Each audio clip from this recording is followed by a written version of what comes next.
Good morning, everyone. It's great to see you all this morning. I'm very thankful to be here. I want to thank you all for your prayers. I've been having a pretty good week last week leading up to today, and I'm certain God has heard those prayers, and I thank you very much.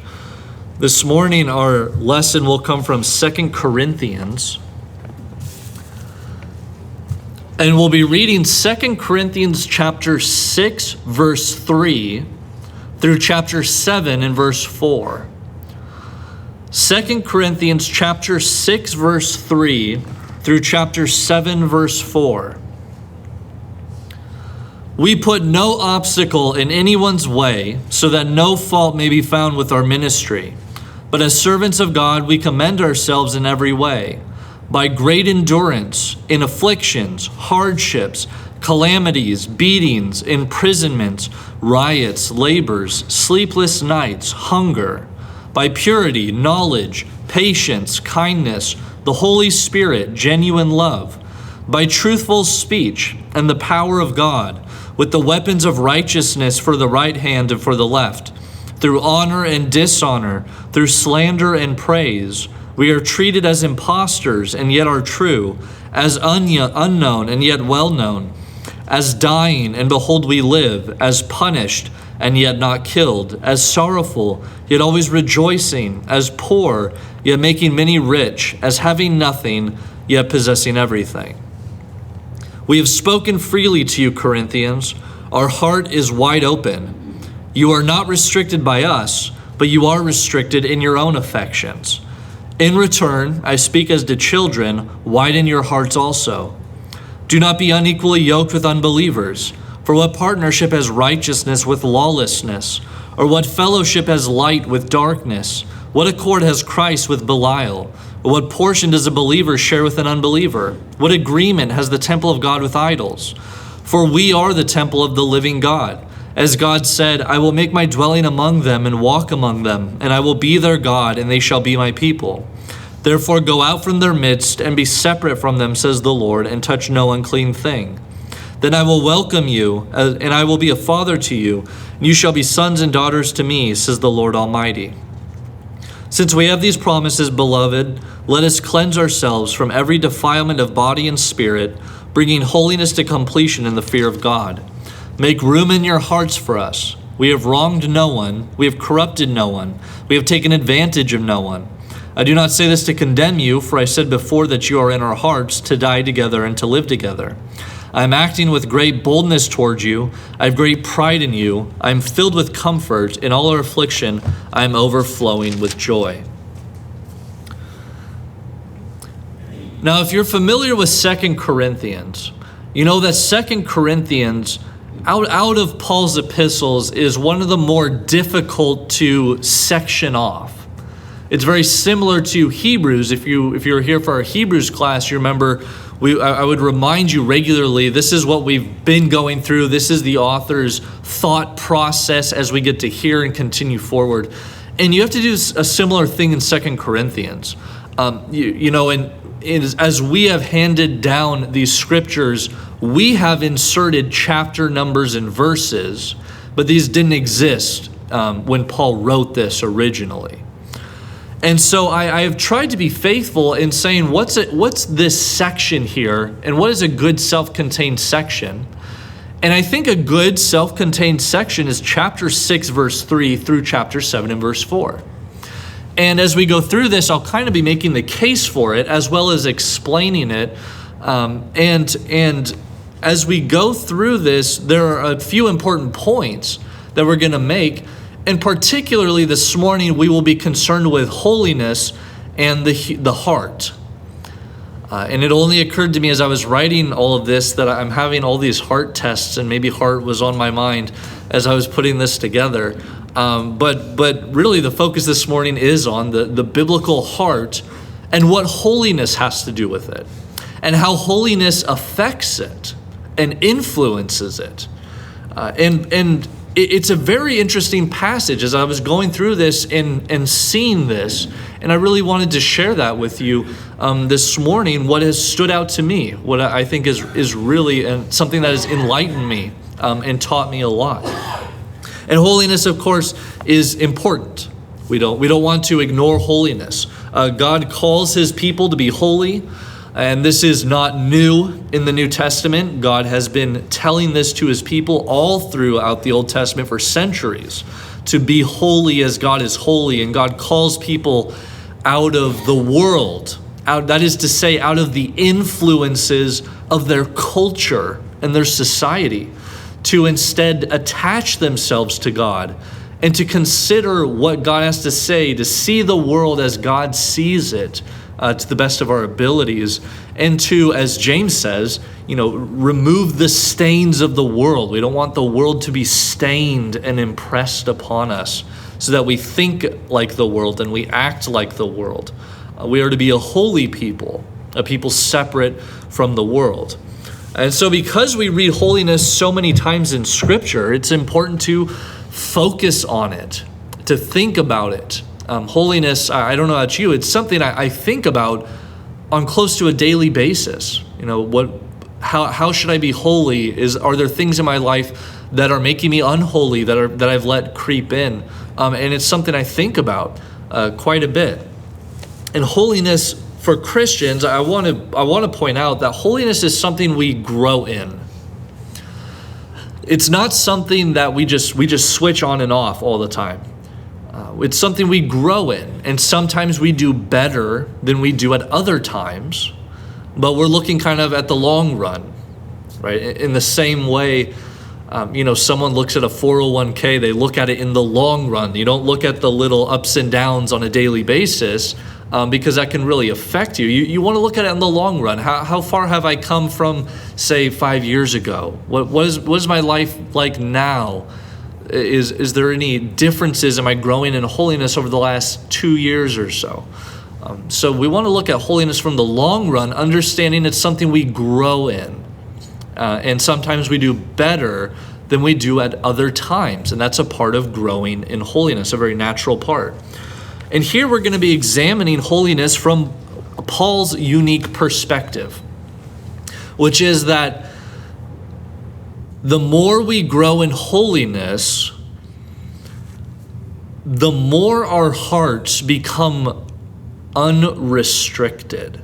And that's the language I'm going to be using this morning. Here we have Paul speaking about a restricted heart. He's speaking to the Corinthians. You see this particularly in verses 11 through 13, where he speaks about their restricted hearts and urges them to have unrestricted hearts. And I'm going to present this morning what Paul teaches is that holiness is directly connected to having an unrestricted heart, to having a heart that is wide open, that is open to God's people, that is open to affection, that a heart that is unrestricted.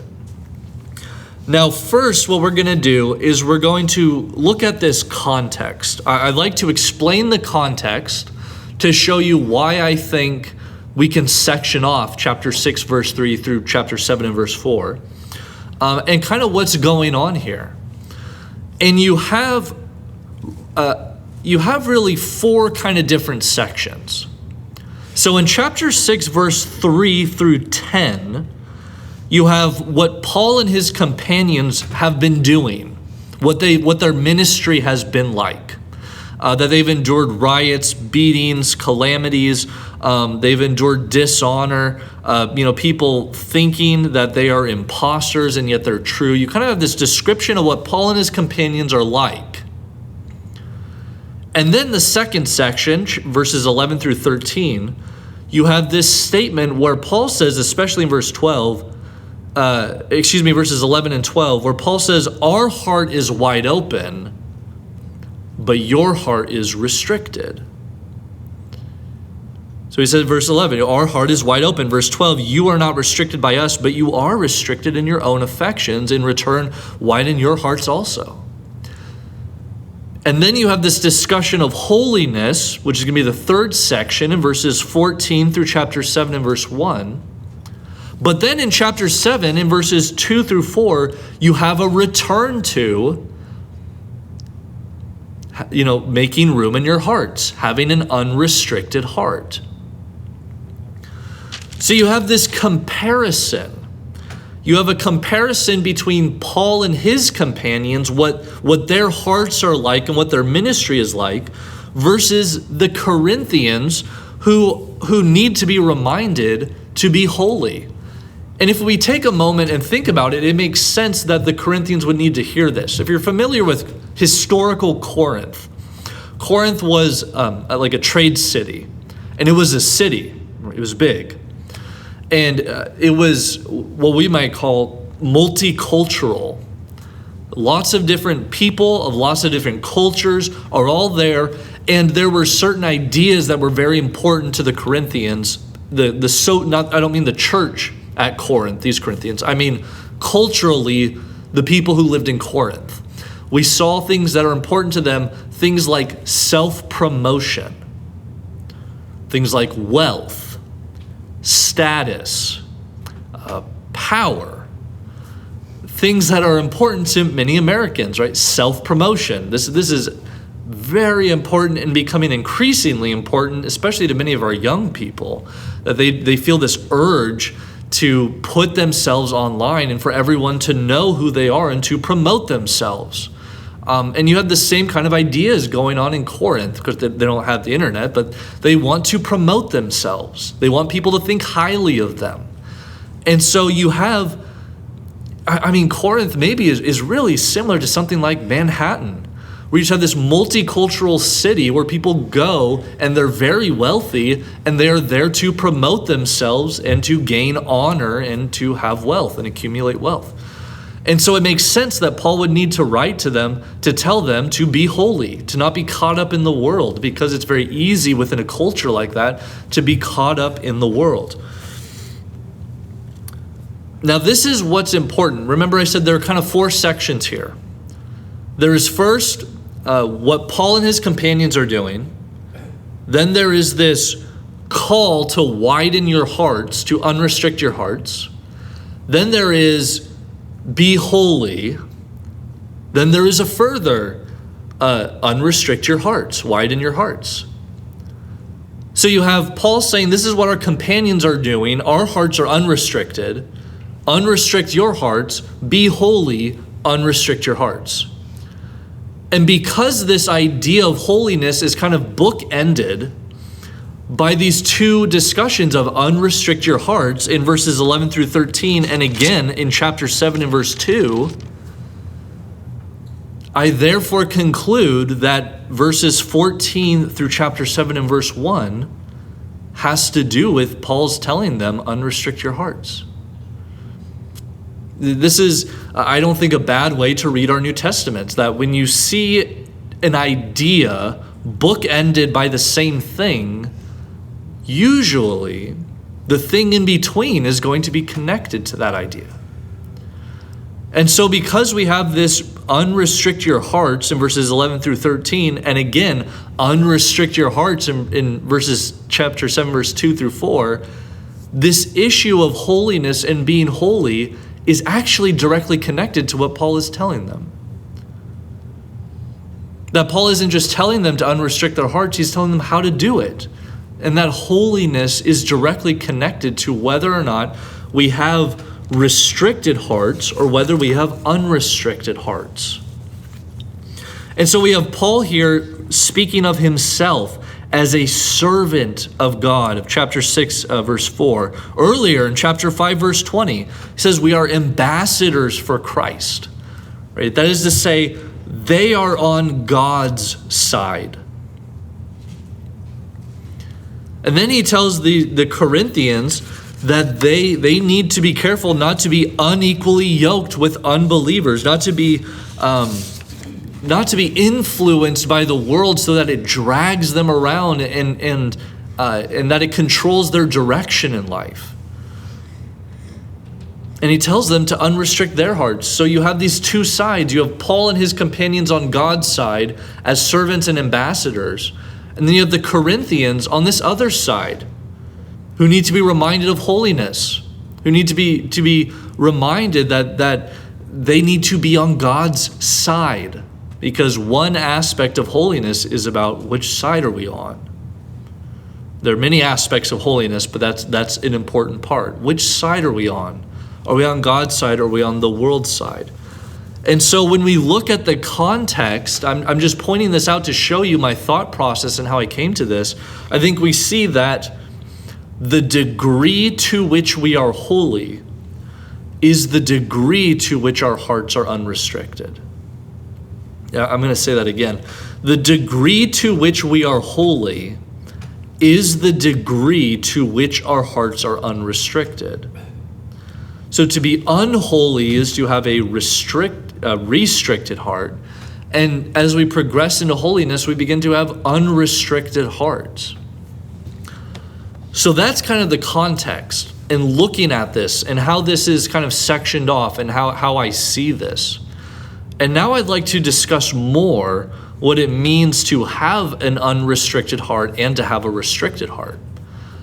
And we're going to begin with this restricted heart. What does it mean to have a restricted heart? We're going to be looking at chapter 6, verse 11 through chapter 7 and verse 1, where in verses 11 through 13, you have this kind of transition piece where Paul says his heart is wide open, and he urges the Corinthians to have wide open hearts, to have unrestricted hearts, to be unrestricted in their affections. And then he discusses this holiness to go out from the midst of the world and the culture. Here I'll remind us that the biblical heart is not just kind of an inner feeling. When we talk about, my heart says this, I feel this in my heart. The way the culture uses the word heart is not what we mean here. We're talking about two things that are important for this passage. One is going to be what is commonly referred to as the seat of our emotions. That's how I've read people put this. The heart is the seat of our emotions.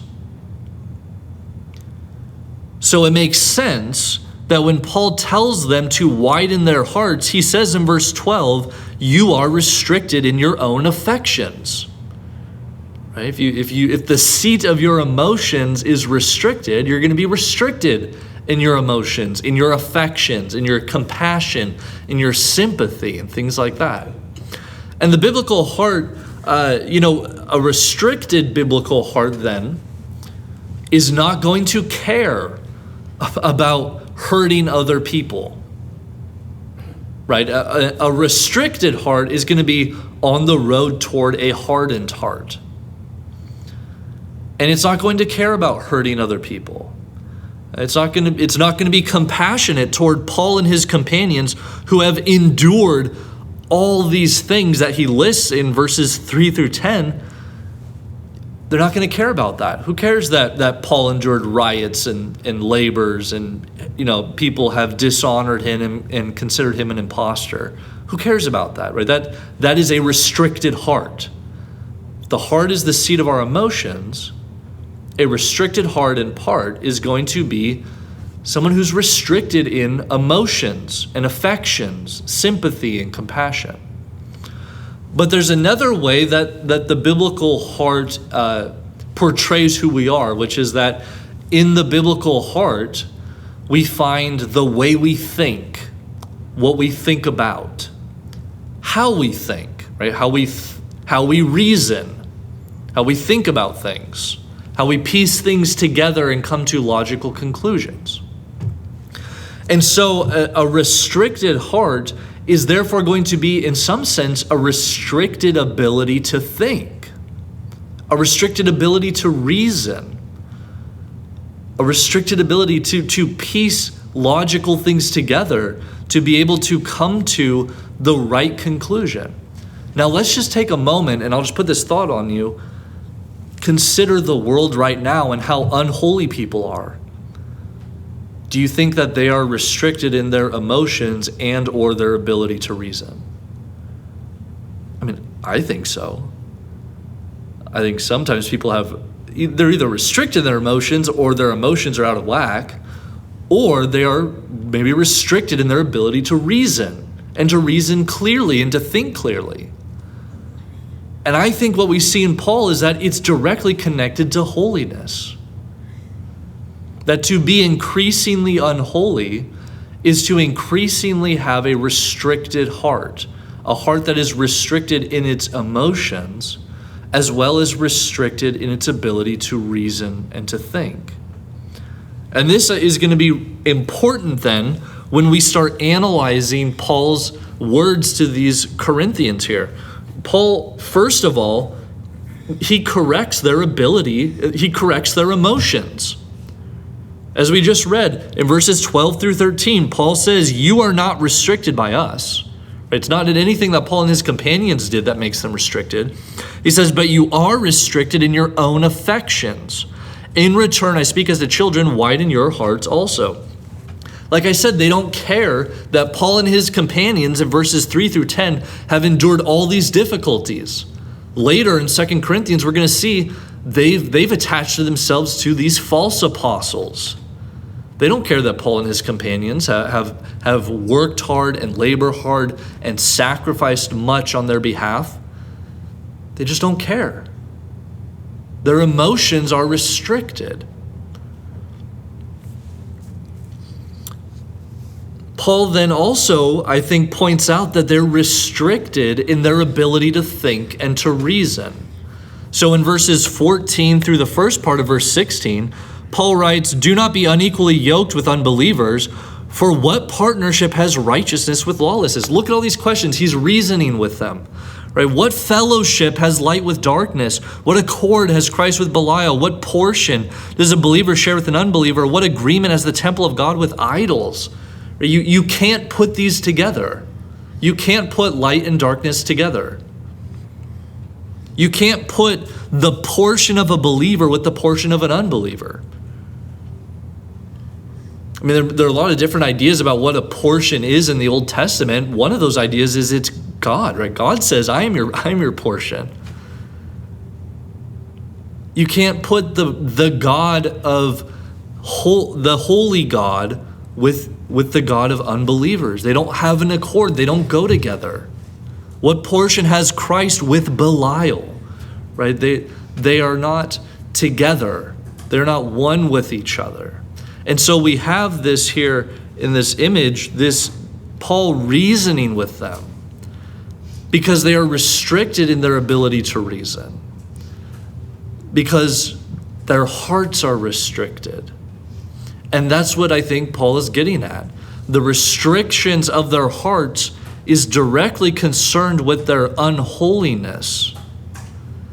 And therefore, because of their unholiness, they have restricted emotions. They're not sympathetic. They're not compassionate. They're not affectionate. And because of this restriction, they are also, because of this hardness or restricted heart, they also restrict in their ability to reason. They're not thinking clearly. They're not seeing that light and darkness have no accord. They're not seeing that Christ and Belial or wickedness, they have nothing to do with each other. In fact, this is something that earlier Paul points out. If you look in 2 Corinthians chapter 4, in verse 4, Paul speaks of these people and says, in their case, the God of this world has blinded the minds of unbelievers to keep them from seeing the light of the gospel of the glory of Christ, who is the image of God.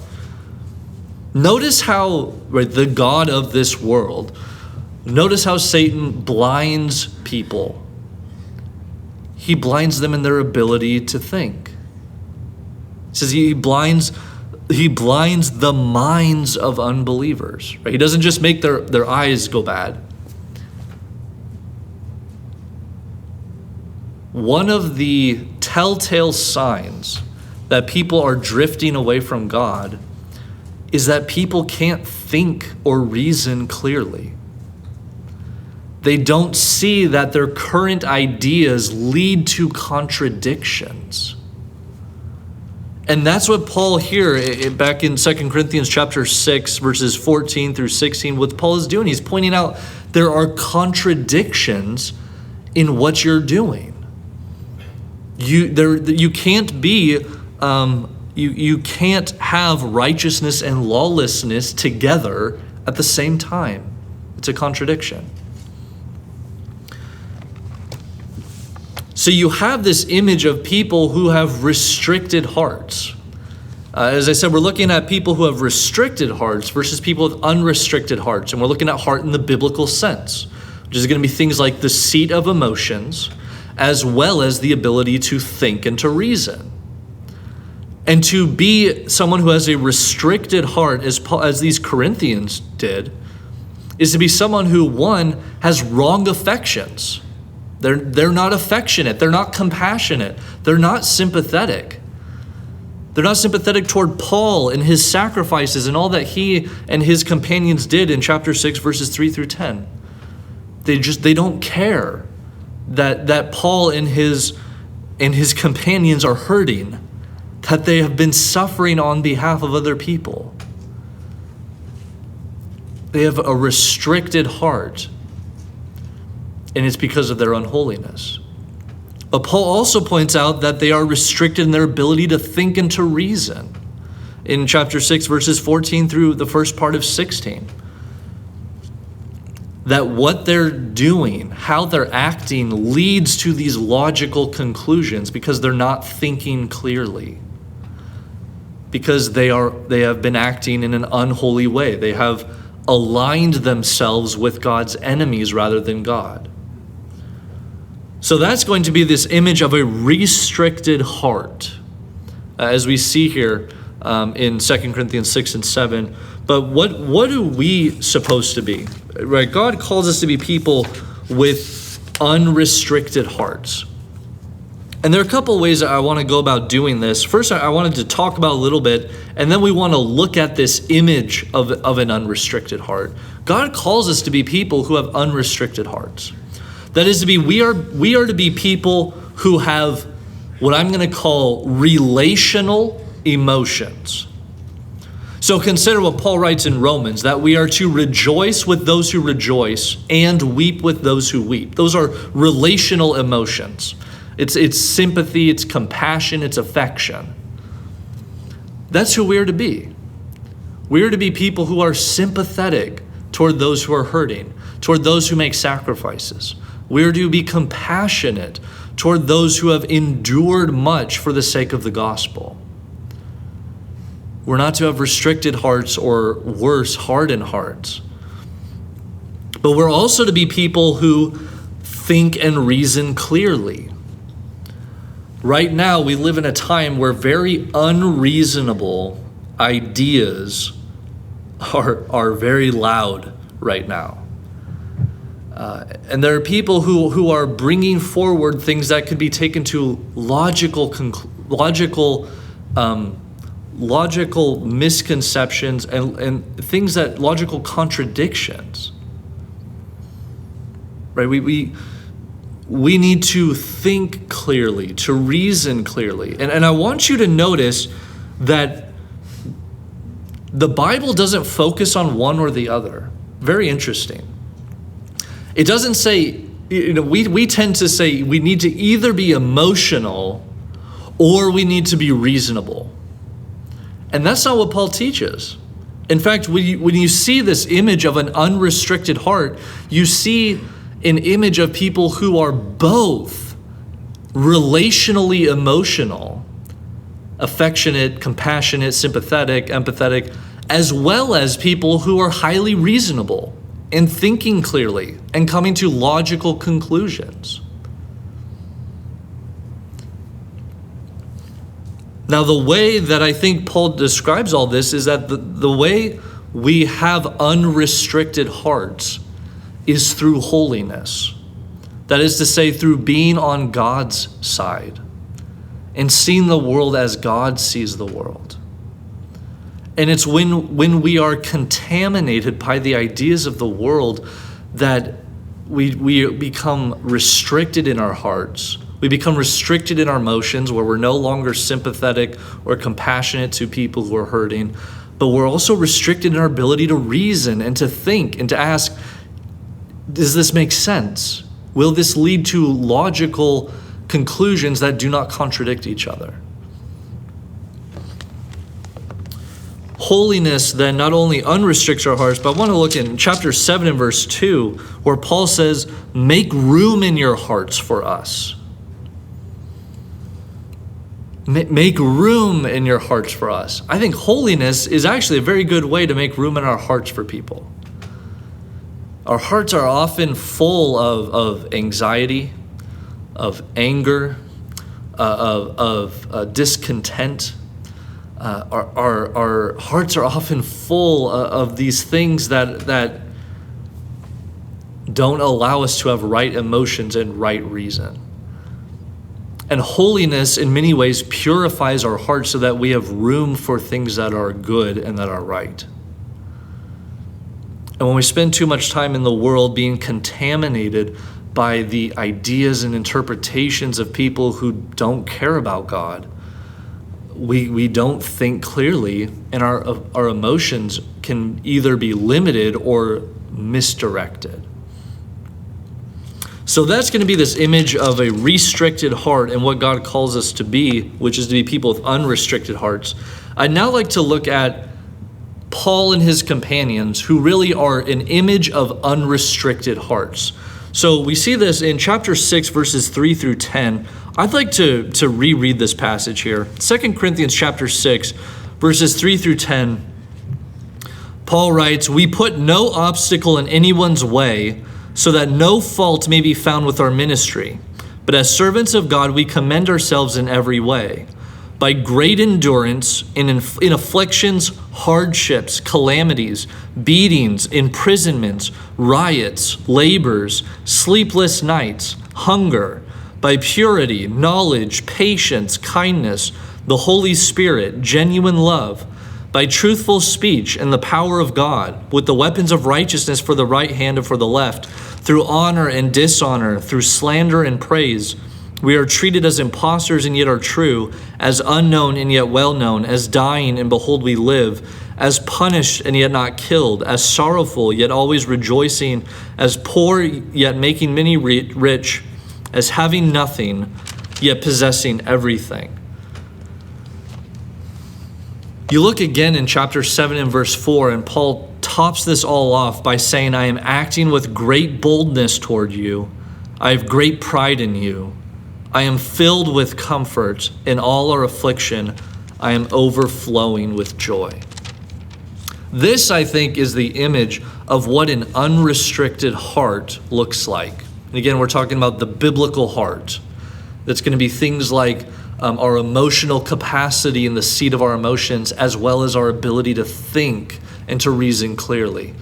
And you see here, I think, in Paul, an image of an unrestricted heart. That is to say, a number of things. First, that Paul is on God's side. So chapter 6, verse 4, "As servants of God, we commend ourselves in every way." That's what it is to have an unrestricted heart. To be on God's side. Not to be on all these different factions that are forming. We are on God's side.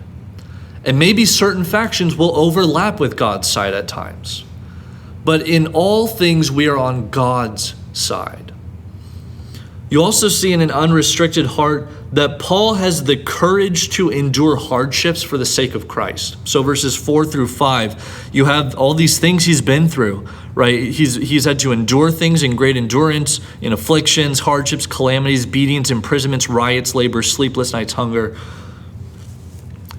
An unrestricted heart has the courage to do hard things. Right? It's when our hearts are restricted, when we're not emotionally right, we're not sympathetic toward people, or we're not reasoning clearly, that we actually become cowards. That we actually begin to bend toward what other people think and other people do and not really care what God does. It's actually the unrestricted heart, the heart that is willing to be hurt, the heart that is willing to be relationally emotional as well as reasonable. This is the kind of heart that we are to cultivate that has the courage to do hard things. An unrestricted heart has, as I've just been saying, knowledge and relational emotions. So chapter 6, verse 6, you see by purity, knowledge, patience, kindness, the Holy Spirit, genuine love. You see this mixture of right emotions and right reason based on knowledge. That's the image of an unrestricted heart. Someone who loves deeply, someone who practices purity and patience, but also has knowledge and is able to say what is true, to point out contradictions. An unrestricted heart is really described here in terms that remind us of a soldier. So chapter 6, verse 7, by truthful speech and the power of God with the weapons of righteousness for the right hand and for the left. You have this image of a soldier, but again, this is not a soldier like we imagine. We sometimes think of soldiers as people who need to restrict their emotions and just do the job.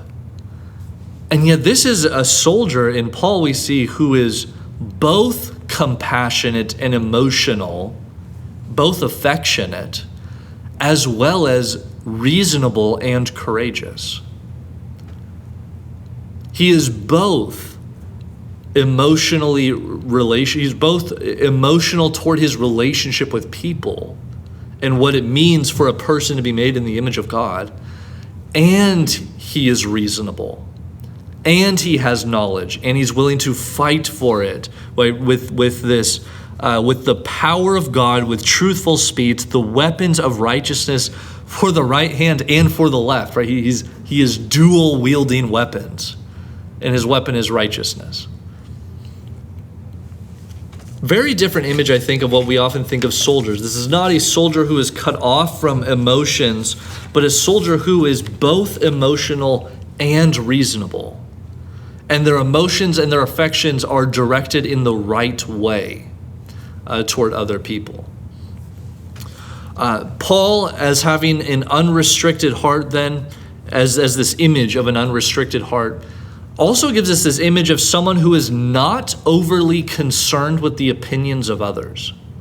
It's not to say it doesn't matter at all, but it's not an over concern. So in chapter 6, verses 8 through 10, right, through honor and dishonor, through slander and praise, we are treated as imposters, right? They're falsely treated as something they're not. We are treated as imposters and yet are true, as unknown and yet well known, as dying and behold we live, as punished and yet not killed, as sorrowful yet always rejoicing, as poor yet making many rich, as having nothing yet possessing everything.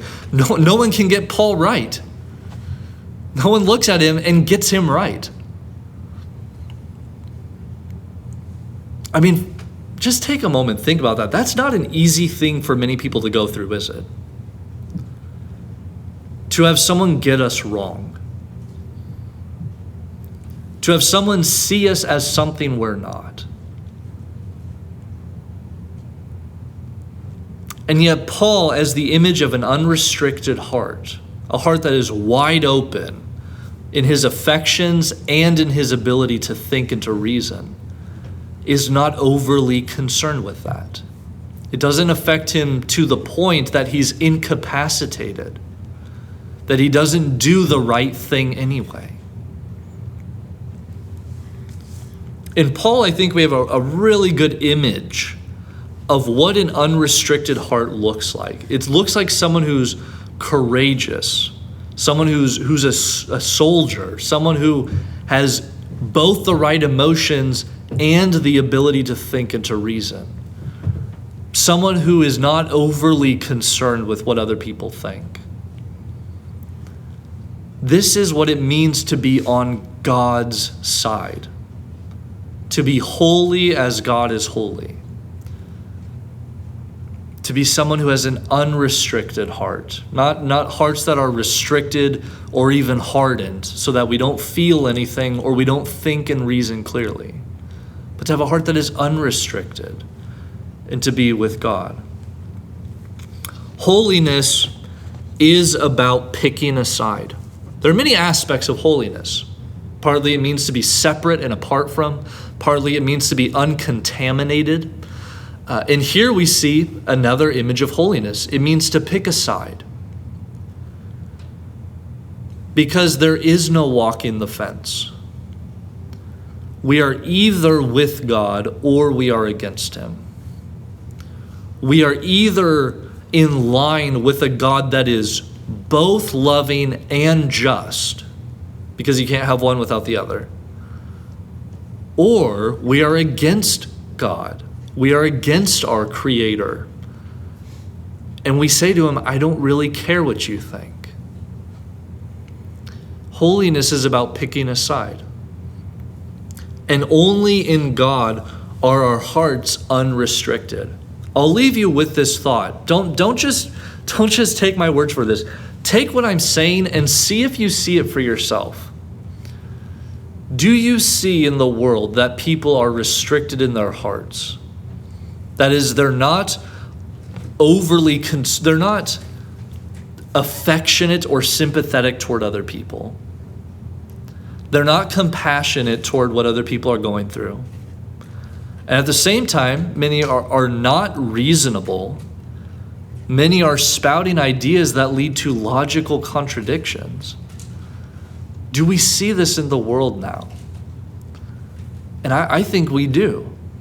And I think the reason we see it is because people are not interested in God.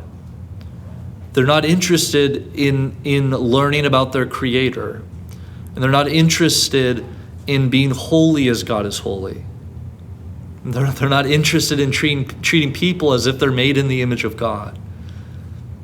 And they're not interested in truth and what leads to things that are true or things that are manifestly false. Only in God can we have the right affections for others and treat them as we ought to treat them, as they deserve to be treated.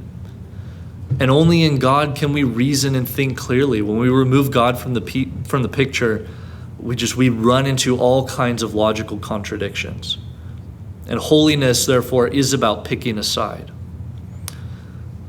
If you're here this morning and you would like to understand what it means to have an unrestricted heart, a heart that is deeply compassionate, a heart that is deeply concerned with truth, and what is true, and living according to truth, as opposed to what we want to be true or what is manifestly false.